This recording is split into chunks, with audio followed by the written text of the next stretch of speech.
Baba. Welcome to the Blunt Bob experience. I'm tired. I don't want to get out of bed. I watched too many horror movies.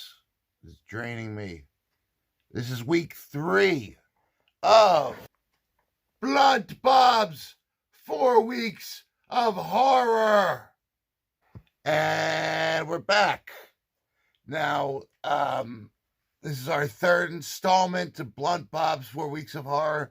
This week, it wasn't as jam-packed as the past couple ones. I feel like this movie I've seen many, many, many times with the haunted camera thing. And, you know, you take a picture of someone and then they die. That's been done. So, I mean, Final Destination 3. I think there was an Are You Afraid of the Dark or something where they did that. And it's like, I don't know, you got the movie Stay Alive, that if you die in the game, you die in real life.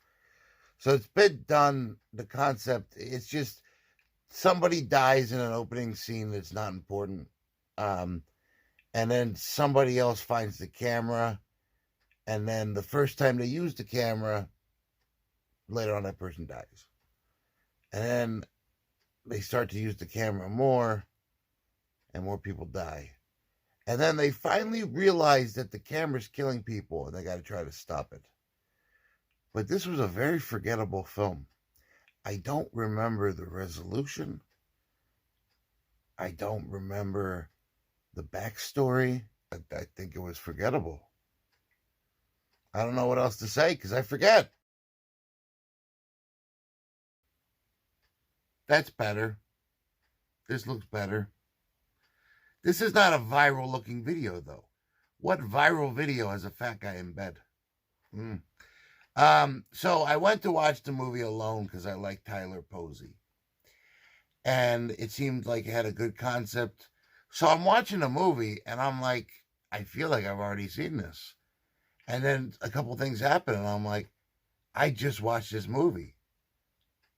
Alive, or hashtag alive, and alone. I'm like, my God, is this a coincidence that the movies are so similar?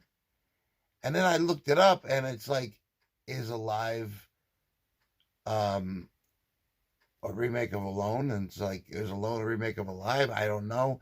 And then I find an article talking about it. Turns out that Alive is based on the script Alone. And they didn't make Alone until after Alive. But Alive was based on Alone. Are you confused? And the writer of Alone helped write Alive. So both films had the same script and the same writer, basically. And yeah, it was pretty much the same movie. They changed a few things. We got to see Tyler Posey's butt. So that was nice. Man, he's got a lot of tattoos now. This might have been a better movie. Mainly because you got actors I like, Tyler Posey and Donald Sutherland. But, I mean, it hit more cliches. The romance was much more forced, and it was a little cheesier. But other than these minor tweaks, it was really the same movie, except the ending. This was another movie that didn't have an ending. It just stopped. What is with these horror movies? I know I complain about happy endings. I mean, not unhappy endings. But at least have an ending. I don't want to do it. I don't want to talk about this one. I'm going to bed. I'm going to bed. Leave me alone. All right.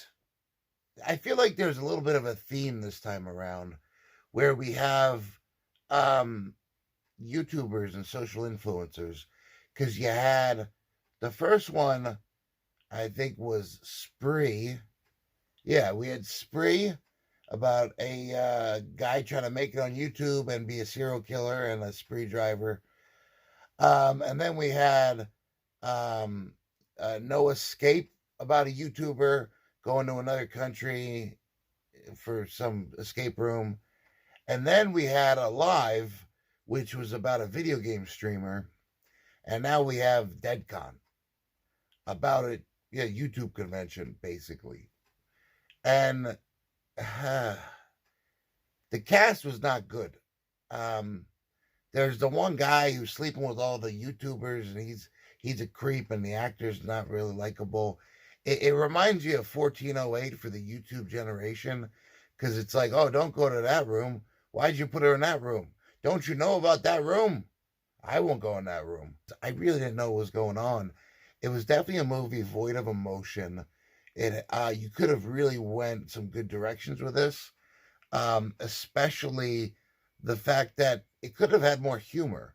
The concept probably could have been more lighthearted, not as dark, because it's like you got YouTubers at a convention and it's all focused on how these people idolize, all these little kids idolize these YouTubers, but it's dark and it's stupid.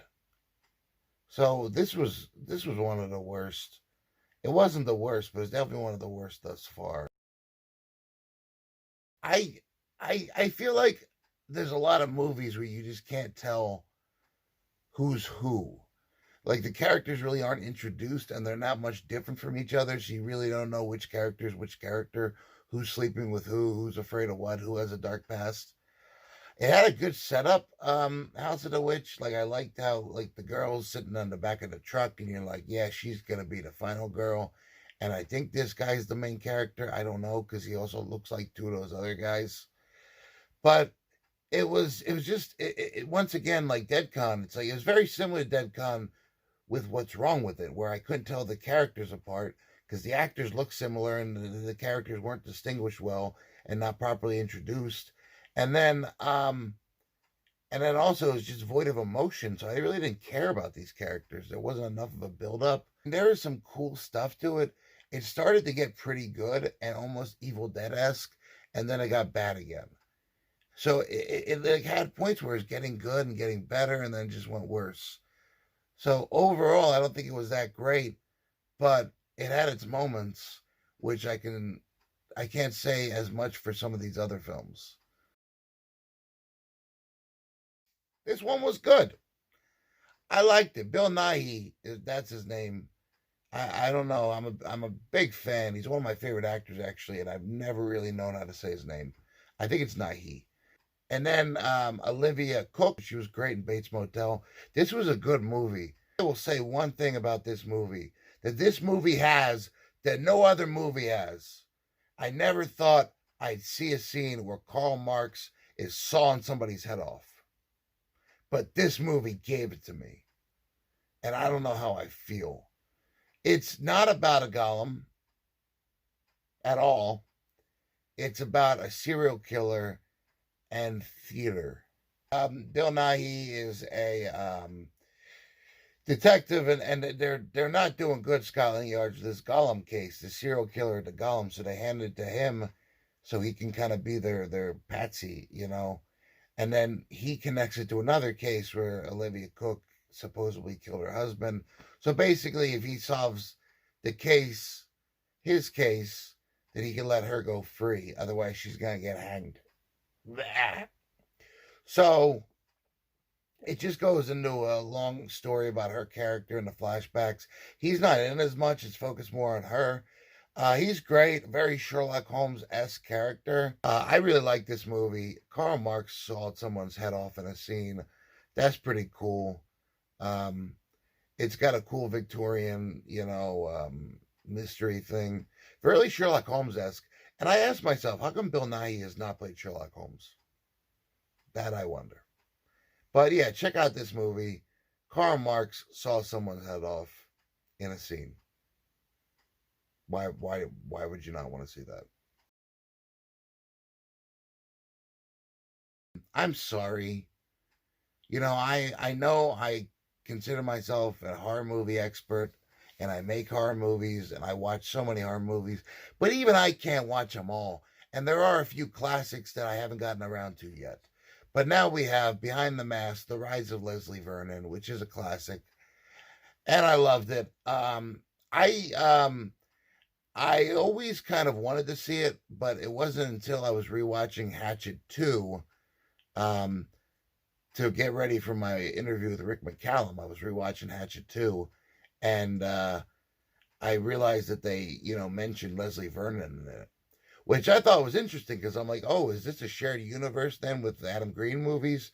Because all of Adam Green's movies are a shared universe. But the funny thing about Leslie Vernon is it opens with a shared universe with all the horror movie slashers. Freddy, Chucky, Jason, Michael Myers. They're all mentioned and they're all like brought up multiple times. And even Kane Hodder, I just am so used to calling him Kane. Kane Hodder and Robert Englund are both in it. So it's like, that's really cool, man. It really connects to all the horror movies. And legally, are they allowed to do that? Make it take place in the same universe with all these movies from all these different studios and like specifically mention these movies and make it a point that it all takes place in this universe? It's just really cool because it's a very self-aware film, a movie that knows it's a horror movie and a character that knows it's a horror movie, and he's setting it up throughout the rules of a horror movie. One of the best movies, we've watched so far. I feel like I have one of those a week. First week was Ready or Not. Second week was We Summon the Darkness. And third week is Leslie Vernon. So he won this week, that Leslie Vernon. And this was Bloods Bob's 4 weeks of horror part 3. We're almost done. We got one more week after this. By the time this is posted, it's going to be tight. It's going to be almost the end of October. Because right now, as I'm recording this, it is Tuesday night and Halloween is Saturday night. So hopefully I get this out in time. But chances are part 4 will end up being after Halloween anyway, because it's 4 weeks. I got to finish off the month. So, I still have up until Saturday to watch these movies. And then come Sunday, it's not October anymore. So I don't know what you want from me. I don't know what you want me to do. So you might see episode 4 in the beginning of November. But why is that a bad thing? I'm giving you a little remnants of Halloween because everybody thinks as soon as November starts, it's Christmas.